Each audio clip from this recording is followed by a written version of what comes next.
and there's not a dry eye in the house. I'm your cult boyfriend, and I don't usually do this. I usually like to cover One Tree Hill entirely in seasons. But this time I'm splitting it up because something happened in the 9th episode of the 4th season. Some you give away. Something so amazing happened. Something incredible happened. It came. It actually came. The moment. A moment of clarity. One Tree Hill spent about 3.5 seasons endlessly punishing its characters. A long and winding list of punishments, making them feel so bad, tearing them apart, ripping them to shreds. In my season 3 analysis video, I said, you've got me in a very vulnerable position, especially with Lucas and Peyton. You have me in a very vulnerable position because if you don't give them a victory soon, I don't know how I'm going to be able to continue. My God, it gave me a victory. The Ravens won the state championship in the 9th episode. Lucas figured out that the person he wants by his side when his dreams come true was Peyton. Nice hands, nice legs, I'll be seeing ya. Doesn't mean anything if you can't make the shot. Lucas and Peyton have both been punished, immeasurably so. Lucas is the most punished character in TV history. And all of those punishments, everything that happened to him throughout the course of his life was leading to that moment. And if you can't make the shot, then it doesn't mean anything. It's like all of the terrible experiences of his life was leading up to one moment of victory. And it is but a moment because that episode is flanked, surrounded by punishment, surrounded by tragedy, surrounded by cliffhangers and episodic guilt and betrayal. But that moment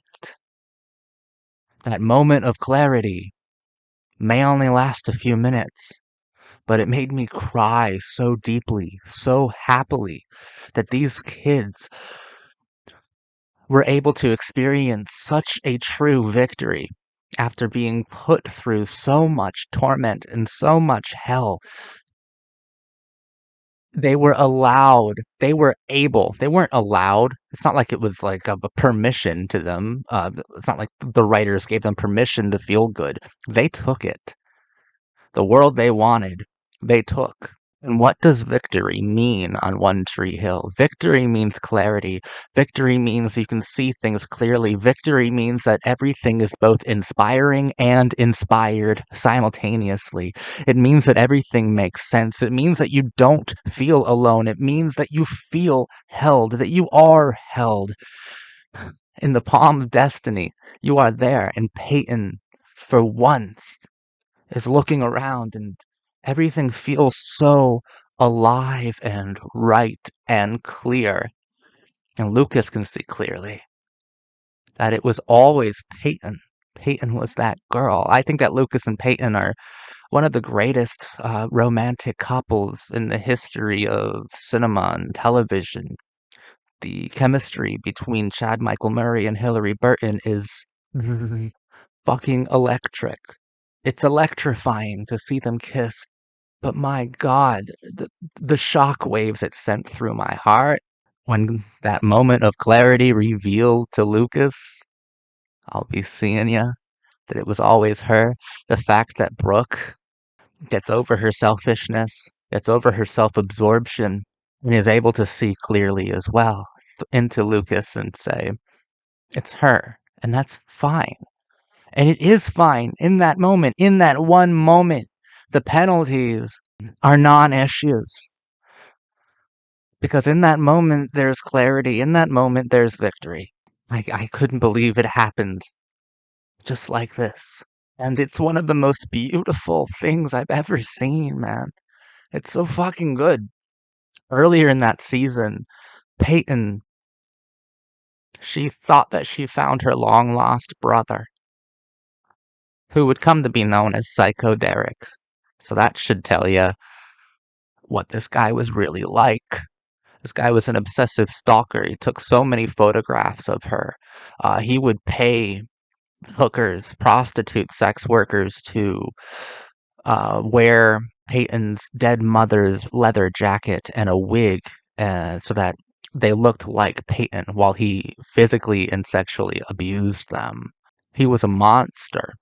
And he was watching her on her streams. He was terrorizing her. Peyton is doing all of these things as I've covered, and I think every single analysis video I've ever done because she's lonely, because she wants to be understood. She wants to be understood by someone who is watching, you know? Well, someone who was watching her formed a deadly obsession with her, a psychosexual one that is uniquely and genuinely terrifying. Psycho Derek was a completely horrifying figure, horrifying character. The most intense moments of the show is definitely when he attacks her outside her home and breaks in. And thank God for Lucas, and thank God for Peyton's true half brother, Derek from the Marines. But thank God for Peyton. See, she's doing all that stuff. Hell, YouTubers do this too. They put out all of these materials, all of this content, and say so many words, hoping that someone out there can understand them, that someone out there can maybe put into words what they can't, what they cannot. Someone out there is watching them and understands them, and in a world that seems to lack any true definition, in a world without clarity, maybe the person who can watch it can make things more clear. But One Tree Hill is smarter than that. You have to understand yourself as well. If you just want other people to define you, if you want other people to understand you, if you want other people to console you, to hold you, you won't get clarity from that. You'll get codependence. You'll get obsession. So what happens to Peyton throughout these first 9 episodes with the help of both Lucas and primarily with her long lost bio brother? She becomes not a weaponized archetype, but she becomes an independent one, a brave one. She becomes an archetype that's clear. She becomes an archetype that transcends itself. She transcends the self-hating cheerleader. If she wanted a moment of clarity, she had to reach out and take it. She tells Lucas, she goes right up to Lucas eventually. It's not like right up to him. It takes a few episodes to find that strength to say, I love you. I love you. And it takes a little while for Lucas to grapple with the gravity of what she had said and the truthfulness of it all. And at the game, where Lucas's dreams finally come true, and these are both characters who deserve the victory more than anyone else. Nothing good has ever happened to this character, not really. And in that moment of clarity, when he makes that when he makes that basket, which reminds you of the first season where he misses it and you feel his failure. You feel every moment of his anguish. Well, the same can absolutely be said of his accomplishments, of his victories. He makes the shot, and it doesn't matter what comes next. He wouldn't have been able to kiss Peyton so meaningfully within that moment of clarity had he not been punished for so many seasons.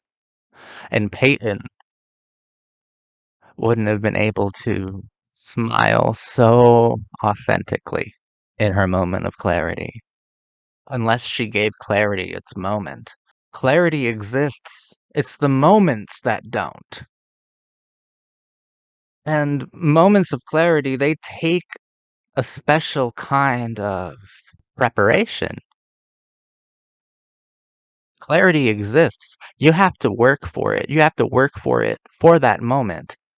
You have to make the moment of clarity come because clarity is there, accomplishment is there, success is there, love is there.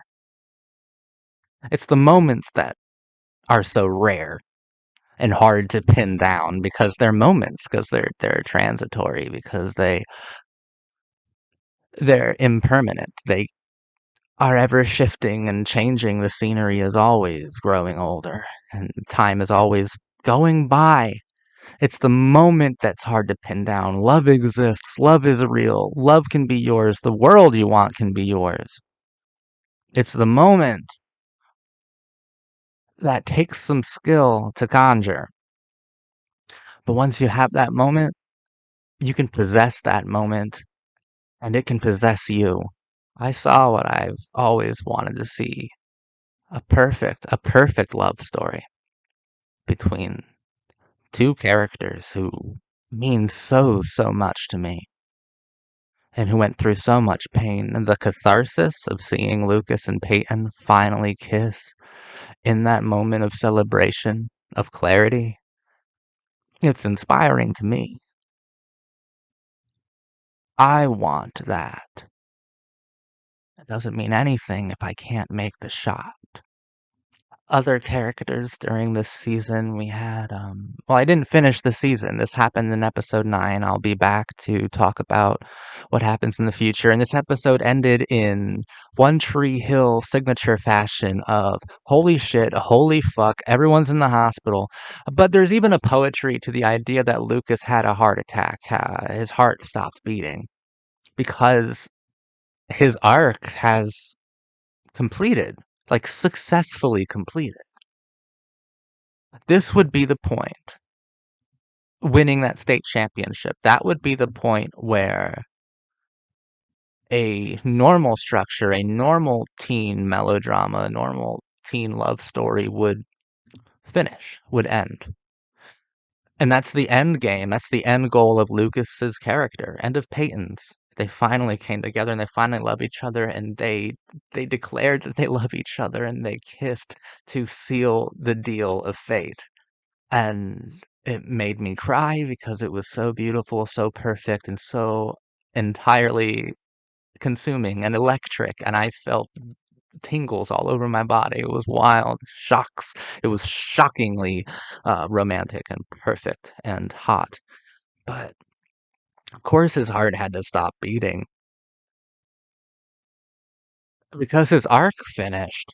I know he is not dead. I know he's going to come back. But symbolically, a large part of the One Tree Hill mythos has actually come full circle. An arc was accomplished, a love was captured forever. So of course Lucas has to die and be reborn, because that's the way that teen TV is. And it's not a bad thing at all. Teen TV has to adapt fast. But what One Tree Hill did was it gave us a moment of clarity, a moment of accomplishment, a moment of pure love. And we were able to take it all in, to really live in that moment, to be there, to experience it with the characters that we've grown to love and adore. And we were allowed to do that in the 9th episode. And it ends, like I said, in a bonkers fashion. But some of it made sense. Like Lucas's heart, symbolically, that makes a lot of sense because his arc came full circle from the pilot. And it's like, you did it. You were absorbed within that team, within the Ravens, and you were able to transcend social limitations and really truly affect the status quo in an emotional way that matters. And you were also able to help others within that kind of stratified social sphere, that elitist one. And even from the River Court, you brought certain unforgettable people like Skills and Mouth into the fold, which is truly affecting the status quo for sure. The idea of hierarchy seems to matter less, but most importantly, Lucas helps transcend his own archetype and those of the other characters on the show, he helped One Tree Hill reach a new sincerity, and he brought the Ravens a state championship, a trophy. And he was able to tell Peyton that he loved her and hold her in his arms, and she loved him too, and everything made sense. And that's the completion of Lucas's arc. One Tree Hill is now going to have to start another one for him. All of Lucas's punishments paid off in one scene of pure joy and love and kissing.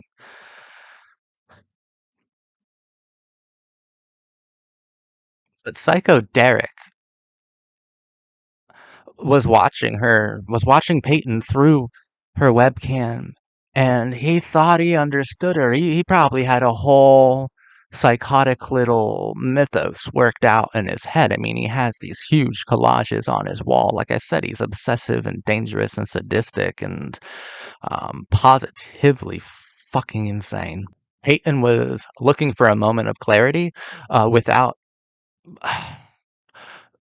without providing a clear example to look within.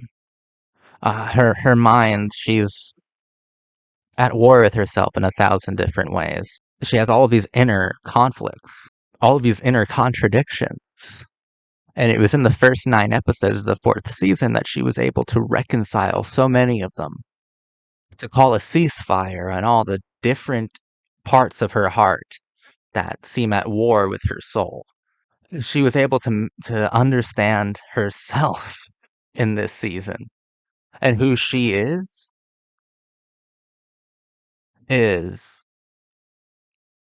an electric consequence of who she loves. And I love Lucas and Peyton so much for that. I think that vanquishing Psycho Derek was Peyton's last test before her moment of clarity, and she's so brave, and she's so strong and capable and incredible and beautiful. She passed One Tree Hill's final sadistic exam with flying colors. Brooke is okay this season so far. Her best moments are in episode 9, where she's telling Peyton that like boys can be so weird, and telling Lucas to go for it because it's so obvious that in this moment of clarity even she can see it, and it's okay, and she's good with that. She's fine. Her relationship with the teacher and her friendship with Rachel, she's kind of like, she is a vapid character. We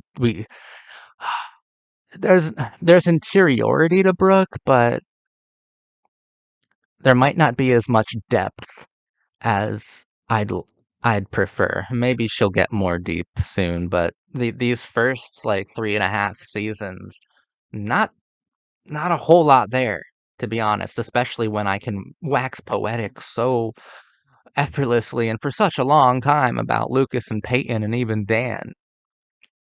Dan, okay, Dan. That's what made this moment of clarity so fascinating, because Dan is in that moment, and it's clear to him as well. Even the devil shed a tear that day. And Dan is finally taking huge responsibility for his son. And it looks like he's going to try to take the fall for Nathan for Dante's death. The weird bookie mobster guy who has been squeezing Nate and threatening him to lose games and stuff. And he threatened to hurt him really bad if he didn't throw the state championship. And Nate was doing that for the first half, but in the second, moments of clarity don't come by too often. And when they do, consequences don't matter, the penalties don't matter, because the only point of life is to actually have those moments of clarity. And when you see one on the horizon, you go for it.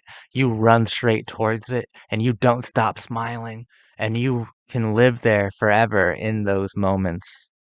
You really can. Haley's pregnant. Um, as is Lucas's mom, but we knew that at the end of last season.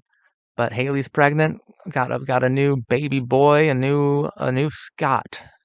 A new Scott is on the way. This episode has her getting run over. Ugh. Okay, why not? Rachel is doing a bit better with me. Her first season, it did feel like her character was twisted about too much. Like it was a couple different characters in one.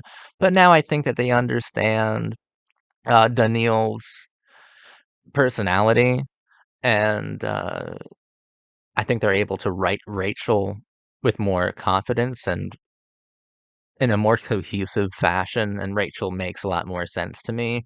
And I think even she has more interiority and depth than Brooke does. They're living together. Brooke, uh, they need to complicate things with Brooke soon. You know, they really do, because it's almost like she's just allowed to be cute, and it's not even. It's not fair. Every other character in the cast that was there in season one has been punished beyond belief, whereas Brooke, it's like, not really. Not not honestly. Not comparably.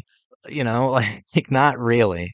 So I actually do hope they step up their game with Brooke, because Sophia Bush definitely has the acting talent, and the writers certainly had the capacity for cruelty.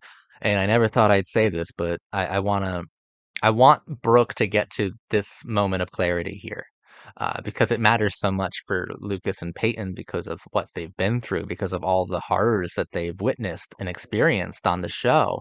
It wouldn't be the same for Brooke if Brooke was at the center of Lucas's affection and occupied the center of that moment of clarity, because Brooke hasn't actually been through that much. I want a moment of clarity for Brooke, but I know in order to get there, we need to have a long and winding list of failures and punishments, and it doesn't seem like they want to give Brooke those things.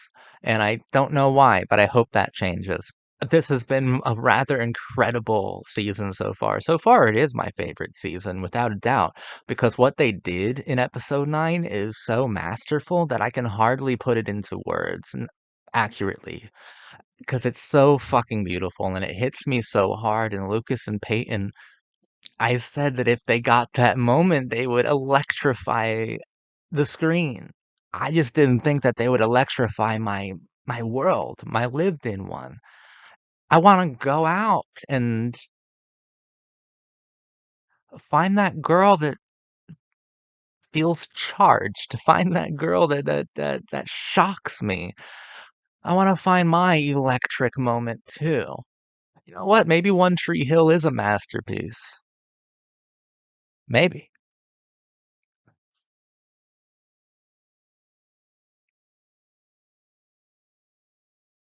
I'll see you at the end of this season. Season 4, Part 1.